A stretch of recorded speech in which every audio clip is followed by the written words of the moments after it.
عقد الدكتور مصطفى مدبولي رئيس مجلس الوزراء اجتماعا لاستعراض مقترح مقدم من شركة صينية للاستفادة من المياه المتخلفة عن مشروعات تحلية مياه البحر في استخلاص المعادن، وذلك مع عدد من السادة الوزراء.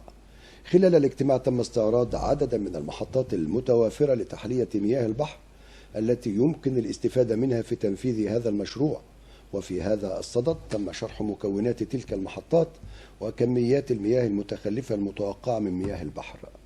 في ختام الاجتماع وجه رئيس الوزراء بعقد اجتماع خلال الأيام المقبلة مع مسؤولي الشركة لبحث تفاصيل هذا المشروع وبحث تفاصيل التقنية المستخدمة.